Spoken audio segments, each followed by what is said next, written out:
जय हिंद प्यारे मित्रों। जो भी स्टूडेंट 10वीं पास किए हैं उन स्टूडेंटों के लिए ये जो वैकेंसियाँ बहुत इंपॉर्टेंट होने वाली हैं। 10वीं पास किए हैं और आप किसी भी स्टेट से हैं, पूरे भारत के लिए ये वैकेंसी आया हुआ है।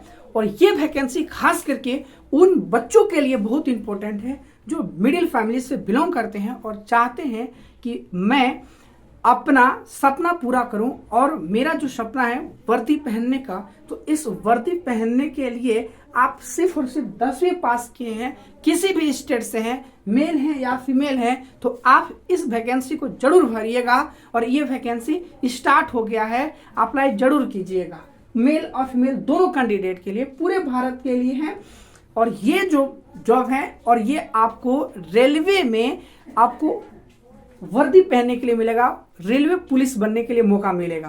तो रेलवे में पुलिस बनने के लिए अगर आपका सपना है तो इस वैकेंसी को जरूर अप्लाई कीजिएगा। आइए मैं कुछ इसका डिटेल बताता हूँ। देखिए, ये जो रेलवे जो है ये निकाला गया है, ये कांस्टेबल पद के लिए है। और कांस्टेबल पद के लिए आपका ज़्यादा क्वालिफिकेशन नहीं मांगा जाता है। 10वीं पास, ओनली 10वीं पास। चाहे आप इस बार पास हुए हैं, चाहे आप ये पिछले साल या उससे पिछले साल कभी भी पास हुए हैं, सिर्फ पास किए हैं 10वीं पास, तो आप इसमें भर सकते हैं। तो बहुत ऐसे स्टूडेंट भी होते हैं कि 10वीं पास करने के बाद उन लोगों को मतलब बहुत जिम्मेदारी हो जाता है और उस जिम्मेदारी के बाद उन लोग सोचते हैं कि मैं 10वीं पास पर ही कोई ऐसा जॉब मिल जाए जिसमें हम अपनी मेहनत करके और उसमें मतलब कि जॉब ले सकें। तो बस आप लोगों की 10वीं पास है और इसमें थोड़ा सा मेहनत करके और इस जॉब को ले सकते हैं। तो देखिए, ये पोस्ट की बात करते हैं तो इसमें 4660 पोस्टें हैं इसमें। और इसमें बता दें कि कांस्टेबल और एसआई दोनों का ये है पोस्ट, ठीक है ना। तो आप इसको पूरे डिटेल को देख लीजिएगा। सैलरी इसका भी मिलता है पोस्ट वाइज, ठीक, जैसे एसआई का अलग मिलते हैं, कांस्टेबल का अलग मिलते हैं, पोस्ट के अनुसार अलग अलग इनका सैलरी मिलते हैं। और ये जो इनका आवेदन फी है, अप्लाई जब करने जाइएगा तो जो भी आप कैफे में जाइएगा वहाँ पे पैसा लगेंगे। आप जनरल से हैं या ओबीसी से हैं, चाहे एससी एसटी कैटेगरी से बिलोंग करते हैं, तो उनका फी अलग है। जनरल ओबीसी के लिए 500 रुपये लगेंगे। जब भी आप फॉर्म अप्लाई कीजिएगा तो 500 रुपये देना पड़ेगा। और एससी और एसटी, चाहे ईडब्ल्यूएस, चाहे फिर महिला हैं, तो आपको 250 रुपया देना पड़ेगा आवेदन करने के लिए। अब बात करते हैं कि इसका आवेदन कब से स्टार्ट है और कब तक इसका आवेदन होगा, क्योंकि इस बार बहुत ऐसे स्टूडेंट हैं कि इसी बार मैट्रिक पास हुए हैं। तो देखिए, बहुत शानदार मौका है आपके पास कि इस बार अगर आप मैट्रिक पास किए हैं और तुरंत ऐसा वैकेंसी के लिए आपको अप्लाई कर रहे हैं जो बहुत जल्द ही प्रक्रिया पूरा करने वाला है, तो देखिए किस्मत की बात है। अगर हो सकता है कि अगर इस जॉब में आपका सिलेक्शन हो जाए तो तुरंत 10वीं पास की है, तुरंत आपका नौकरी मिल जाए, तो घर वाला खुश, आप खुश, आपका पूरे रिश्तेदार भी खुश हो भी सकते हैं। इसलिए आप नहीं कहना चाहिए और ये नहीं छोड़ना चाहिए। हो सकता है कि आपको ये वैकेंसी भरते ही आपको नौकरी मिल जाए। किस्मत की बात है नौकरी मिलना, इसलिए आप जरूर इसमें भरिएगा। देखिए, फॉर्म भरने का अंतिम तिथि जो बता देते हैं वो 14 मई का है। 14 मई 2024 इसका लास्ट डेट है और इसका अप्लाई स्टार्ट हो गया है। 15 अप्रैल से इसका भरा रहा है फॉर्म। तो अगर आप अभी मैट्रिक अभी पास आउट स्टूडेंट हैं और उसका अभी रिजल्ट अरे मार्कशीट नहीं मिला हुआ है, तो देखिए उन स्टूडेंट के लिए हम ये कहेंगे कि आप अभी मार्कशीट तो नहीं मिला हुआ है, लेकिन आप अभी जो भी सब्जेक्ट में नंबर लाए हैं, जो भी मार्कशीट और जो भी आप अभी देखे हैं रिजल्ट, तो उसमें तो सारा चीज बताया गया है कि कौन विषय में कितना नंबर लाए हैं। उसी को आप प्रिंट करवा लीजिए और उसके अनुसार आप भर दीजिए उसमें, ठीक। तो जरूर आप भरिएगा। इसमें डॉक्यूमेंट क्या क्या लगने वाले हैं, देखिए भरने तो ठीक है, हम पास किए हैं, हमारे पास क्या डॉक्यूमेंट होना चाहिए, क्या लेकर हम जाएं कैफे में भरने के लिए। अगर आप मोबाइल से भरना चाहते हैं तो आप मोबाइल से भी भर सकते हैं, अगर नहीं तो आप किसी कैफे में या किसी ऑनलाइन दुकान में जाकर भरवाना चाहते हैं तो आप जाइए। आपके पास 10वीं पास सर्टिफिकेट होना चाहिए, जो भी आप पास किए हैं तो उसका मार्कशीट होना चाहिए, ठीक। ये होना चाहिए। पासपोर्ट साइज फोटो होना चाहिए, नहीं है खिंचवा लीजिएगा। खिंचवाइएगा तो थोड़ा सा एक्स्ट्रा खिंचवाइएगा, 2-3 गो नहीं, कम से कम 5, 6, 7, 10 गो खिंचवा लीजिएगा, देखिए आगे चल के काम आता है। ठीक, तो पासपोर्ट साइज का फोटो होना चाहिए, 10वीं पास मार्कशीट होना चाहिए, 2 हो गया। उसके बाद आधार कार्ड होना चाहिए, आपके पहचान कार्ड होना चाहिए। पहचान कार्ड में जैसे आधार कार्ड ले लीजिए चाहे पैन कार्ड ले लीजिए, ये आपके होना चाहिए। ठीक, उसके बाद आपको बताएं कि भरते वक्त क्या चाहिए, 10वीं पास सर्टिफिकेट होनी चाहिए, आधार कार्ड होनी चाहिए, फोटो चाहिए, सिग्नेचर चाहिए, इतना ही चीज चाहिए। और उसको भरिएगा ना तो मोबाइल नंबर जरूर उसमें डालिएगा, क्योंकि आप उससे ही तो आप मोबाइल में लॉगिन कर सकते हैं और एडमिट कार्ड वगैरह को जानकारी प्राप्त कर सकते हैं और डाउनलोड कर सकते हैं। तो मोबाइल नंबर चाहिए और जीमेल आईडी चाहिए। ठीक, और उसके बाद आपको भर लेने के बाद, इतना ही भरने के लिए तो इतना ही चाहिए, ज्यादा कुछ नहीं चाहिए भरने के लिए। मार्कशीट है, आधार कार्ड है, पासपोर्ट साइज का फोटो है, सिग्नेचर है, बस इतना है तो लेके जाइए और भर दीजिए।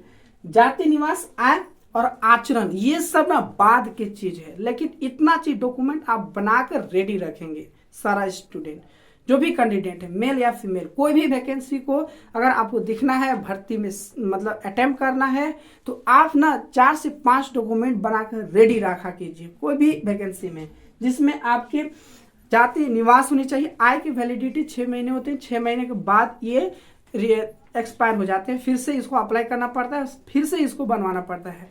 तो आप आय को छोड़ दीजिए, जाति, निवास आप बना के रखिए। बहुत ज़्यादा पुराना है तो फिर आप नया बनवा लीजिए, क्योंकि ज़्यादा पुराना जो होते हैं, ठीक, पुराना बहुत ज़्यादा है तो वो, क्योंकि आप किसी भी स्टेट से बिलोंग करते हैं तो देखिए उसकी न्यू अपडेट मांगा जाता है। तो न्यू अपडेट में जैसे नया भी ज़्यादा नहीं होनी चाहिए, इसलिए वैकेंसी अभी आया इस टाइम आप बनवा लीजिए। जो लोग बनवा लिए ठीक है।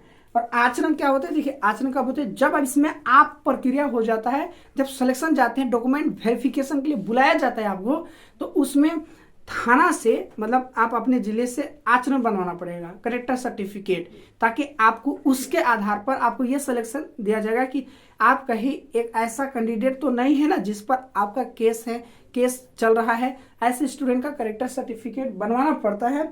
इससे ये पता चलता है कि आप तो ऐसा व्यक्ति है जिस पर आपके केस हैं और आप यहाँ पे जॉब लेना चाहते हैं। ऐसे व्यक्तियों का आचरण नहीं बनता है और ऐसे व्यक्ति नहीं शामिल हो पाते हैं। ठीक, इतनी सर्टिफिकेट लेकर जाइएगा।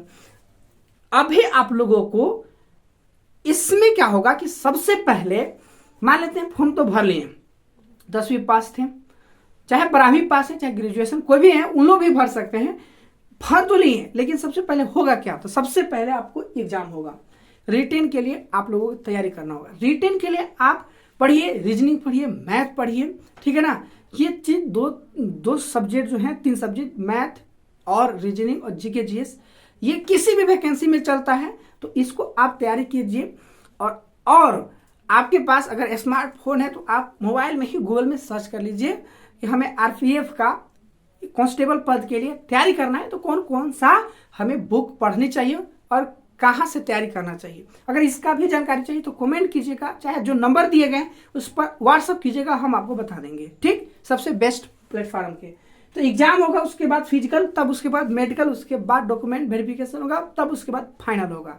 ठीक है ना। तो सबसे पहले आप रिटेन से लड़ाई लड़िए। रिटेन से लड़ाई लड़ने के लिए ना स्टूडेंट के लिए बहुत ज़्यादा मेहनत करना पड़ता है, क्योंकि रिटेन जब तक अगर नहीं पास करेंगे तब तक मेरिट लिस्ट नहीं बनेगा, और इसमें नहीं क्वालिफाई होइएगा तो फिर फिजिकल के लिए कैसे होगा। फिजिकल के लिए उन स्टूडेंट जो पढ़ने में कमजोर होते हैं, तो फिजिकल में उन लोग थोड़ा फिटनेस होते हैं, जैसे दौड़ कूद में उन लोग आगे होते हैं, तो थोड़ा सा मेहनत करना है कि आप एग्जाम इसमें कैसे निकल दीजिए। बस एग्जाम में भी आपको बता दें कि आपको कोई भी कंपटीशन एग्जाम है ना, उस एग्जाम में आप लोगों को सॉल्व करने वाला नहीं होता है।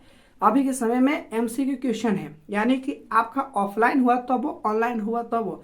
ऑफलाइन है तब वो जाइए तुक्का मारिए ऐसे टिक गोल गोल, और ऑनलाइन है तो जाइए कंप्यूटर से माउस पर से क्लिक कीजिए और टप टप आप लोगों की 4 ऑप्शन में से कोई दीजिए। तो ऐसा एग्जाम है, ऐसे एग्जाम लेता है हर, मतलब कि कोई भी वैकेंसी हो, कोई भी मतलब कि निकलता है पोस्ट वगैरह, तो ऐसी होती है एग्जाम कंपटीशन का। तो ये रहा 10वीं पास स्टूडेंट के लिए। अभी आप कमेंट करके बताइएगा क्या आप 10वीं पास हैं या नहीं हैं, या हैं तो किन स्टेट से हैं और कब बोर्ड का एग्जाम दिए हैं। ठीक, कब तक आपका सर्टिफिकेट आ जाएगा। तो इस मौका को गवाइएगा मत, जरूर भरिएगा। याद रखिएगा 14 मई तक लास्ट डेट है ना, तो जरूर इसमें अप्लाई कीजिएगा। ठीक है, अगर कोई भी डाउट हो, कोई भी दिक्कत हो तो आप बेझिझक मेरे से संपर्क कर सकते हैं। बाकी अगर मेरे चैनल से अभी नहीं जुड़े हैं तो चैनल को सब्सक्राइब करके मेरे चैनल से जुड़ जाइए। किसी भी सरकारी नौकरी से रिलेटेड अपडेट पाने के लिए मेरे चैनल से जुड़ जाइए, चैनल को सब्सक्राइब कर लीजिए और वीडियो को शेयर भी कर दीजिए अपने दोस्तों के पास। ठीक, मिलते हैं नेक्स्ट वीडियो में, तब तक जय हिंद।